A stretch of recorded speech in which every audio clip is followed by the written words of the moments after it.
Module 3. Unit 5. Conformity and Group Process.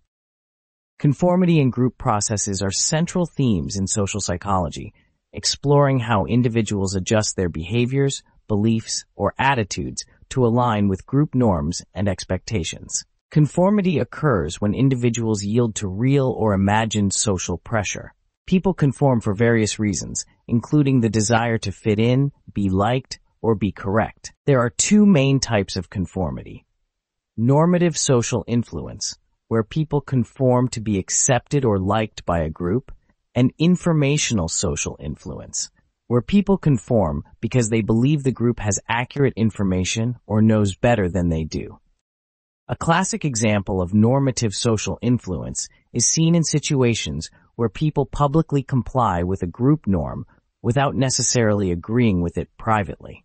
For instance, Gerald, who isn't religious, donates money when attending church with his family on Christmas because everyone else is donating. In this case, Gerald's behavior is an example of public compliance. He conforms outwardly to fit in with the group, even though his personal beliefs do not align with the group's actions. Social influence can also lead to private acceptance, where individuals genuinely believe in what the group is doing or saying. An example of private acceptance can be seen in a jury setting where Felicia, initially the only member who believes the defendant is innocent, presents her arguments persuasively. After discussion and debate, the jury unanimously declares the defendant not guilty. The juror's decision represents private acceptance due to informational social influence, as they have come to believe in the verdict rather than just outwardly conforming to group pressure. Conformity is affected by various factors, including group size, unanimity, cohesion, status, prior commitment, and public response. Research shows that conformity increases with group size, but levels off when the group reaches around 4 to 5 members. Unanimity plays a significant role in conformity as well. Even a single dissenter can dramatically reduce the likelihood of conforming. People are also more likely to conform in groups they find attractive or are highly cohesive. The higher the status of group members, the more influence they have on an individual's decision to conform. Prior commitment to a position reduces the likelihood of conforming to a different viewpoint later. When individuals must make their responses public, they are more likely to conform than when their responses are private. People often use their knowledge of social influence to affect others. Social tuning is one way people unconsciously adjust their attitudes to align with those they like. For example, when Jesse sits next to Blake, who wears a Free Tibet shirt, and discovers he likes Blake, he may unconsciously alter his attitude to agree with the sentiment that Tibet should be freed. Social tuning occurs because people are motivated to create harmony and avoid conflict with those they have positive feelings toward. Groups are fundamental to human social life, serving various functions such as providing information, helping individuals define their identities, and offering social support. A group is typically defined as 2 or more people who interact and are interdependent, meaning their goals or needs cause them to influence each other. People join groups for multiple reasons, including fulfilling psychological needs like belongingness and self-esteem, achieving goals that require collective effort, and finding protection against external threats. Although social groups vary tremendously, for example, families, sororities, sports teams, or religious congregations, they are all alike in that their actions are guided by norms. However, group processes can sometimes lead to less desirable outcomes, such as social loafing. Social loafing is the tendency for individuals to exert less effort when working collectively than when working individually. When a crowd of people claps or cheers, it is challenging to discern how loudly each individual is applauding. People tend to clap louder when alone than in a crowd, indicating social loafing. This phenomenon occurs because individuals feel less accountable in a group and believe their contribution is less noticeable, leading to reduced effort. When working together with a group, social loafing can lead to an unequal division of labor. This can reduce overall group productivity, as some members rely on others to carry the workload, leading to inefficiency. It can also foster resentment within the group, as hardworking members may feel frustrated by the unequal distribution of effort. This imbalance can undermine group cohesion and decrease motivation. Additionally, social loafing may hinder the achievement of high-quality outcomes, as individual contributions and accountability diminish in a group setting.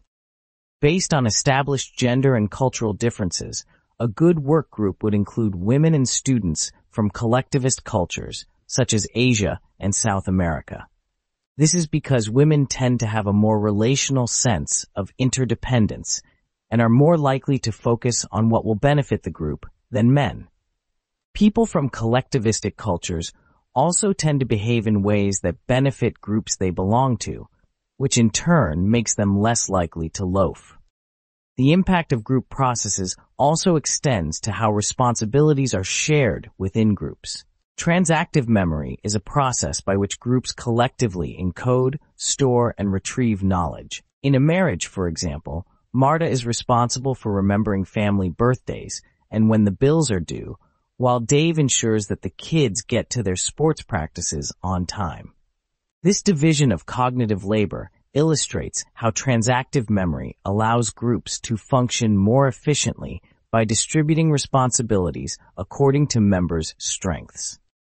Leadership plays a crucial role in shaping group outcomes, as effective leaders understand group dynamics and use strategies to guide their groups toward specific goals. Leadership theories, like the Great Person theory, suggest that traits such as intelligence, assertiveness, and confidence are inherent qualities of successful leaders. However, situational leadership theories argue that leadership effectiveness depends more on the context than on personal traits. This is evident in the nonviolent protests led by Martin Luther King Jr. and Mahatma Gandhi, where their leadership upheld the group's norm of nonviolence. This example highlights the power of group norms, especially in cases of de-individuation, where individuals and groups lose personal identity and responsibility, often conforming to group behavior, which can sometimes lead to impulsive or extreme actions. In educational settings, the jigsaw classroom technique is an example of how group processes can foster cooperation and reduce conflict. In a jigsaw classroom, each student is assigned a part of the lesson to teach to other group members. This structure requires students to rely on one another to learn the material fully, promoting interdependence and reducing prejudice. The technique shows how structured group activities that encourage cooperation and shared goals can transform intergroup relations and create a more inclusive environment. Propaganda is another form of social influence that attempts to shape perceptions, manipulate cognitions, and direct behavior to achieve a desired outcome. Propaganda is a deliberate and systematic effort to shape perceptions, manipulate cognitions, and direct behavior to achieve a response that furthers the desired intent of the communicator, often used in political and social campaigns. Understanding the mechanisms of social influence, such as conformity and group dynamics, is essential for recognizing and resisting propaganda. Degrees of separation refers to the social distance between individuals, often represented by the number of intermediary connections that link two people. The concept suggests that any two individuals are connected by a certain number of social links, known as degrees. For example, if person A knows person B directly, they are separated by 1 degree. If person A knows someone who knows person B, they are separated by 2 degrees. This idea became widely known through the theory of 6 degrees of separation, which proposes that everyone in the world is connected by no more than 6 social connections. Negotiation is a process of communication between parties to reach a mutually acceptable agreement. Integrative solutions in negotiation involve trade-offs, where each side concedes on issues that are less important to them but crucial to the other party. However, achieving integrative solutions can be challenging due to factors such as biased perceptions, mistrust, and failure to understand the other party's true interests. A person's environment can have an impact on their productivity. Take a person trying to study. Some might do better in a quiet room, while others might need a bit of noise. If a quiet, solitary space is not conducive, it is important to not have too much distraction. A good idea would be to have the TV on in the background, but only shows where none of the actors are really known. Unit 6. Interpersonal attraction. Interpersonal attraction is a fundamental aspect of social psychology that explores how people decide whom they like and want to get to know better. This process is influenced by several factors, including proximity, similarity, reciprocal liking, physical attractiveness, and familiarity. Proximity, or physical closeness, is one of the most significant predictors of attraction. The mere exposure effect, a psychological phenomenon, explains that repeated exposure to a person increases the likelihood of developing a liking for them. For instance, if Jack regularly sees his neighbor during morning runs, but has never spoken to him, he might still feel a sense of familiarity and preference toward his neighbor when they finally meet at a community event, despite not knowing him well. The mere exposure to the neighbor over time leads to a more positive perception compared to complete strangers he hasn't encountered before. Similarity also plays a crucial role in attraction. People tend to be attracted to those who are similar to them in terms of attitudes, interests, values, and even physical appearance. Similarity provides validation of one's beliefs and fosters a sense of comfort and predictability. For instance, when people share similar views on important topics, such as politics or religion, it enhances their bond, leading to stronger interpersonal relationships. This preference for similarity extends to friendships, romantic relationships, and even professional relationships. Reciprocal liking, the phenomenon where people tend to like others who like them back, further reinforces attraction. When individuals sense that someone likes them, they are more likely to be attracted to that person, as it boosts their self-esteem and reduces the fear of rejection. Physical attractiveness is another powerful factor influencing attraction. Although the saying, "beauty is in the eye of the beholder," suggests that attractiveness is subjective, there are certain universal standards of beauty that are widely appreciated across cultures. Research has shown that people are generally drawn to faces that are symmetrical and possess average features. This preference for symmetry and averageness might be linked to evolutionary theories, which suggest that these traits are indicators of good health and genetic fitness. These physical traits are universally appealing and will most likely still hold true in the future. The role of familiarity in attraction cannot be overstated. The more familiar a person is, the more comfortable and safe they seem. This is related to the mere exposure effect, where repeated encounters with a person increase one's comfort level and liking for them.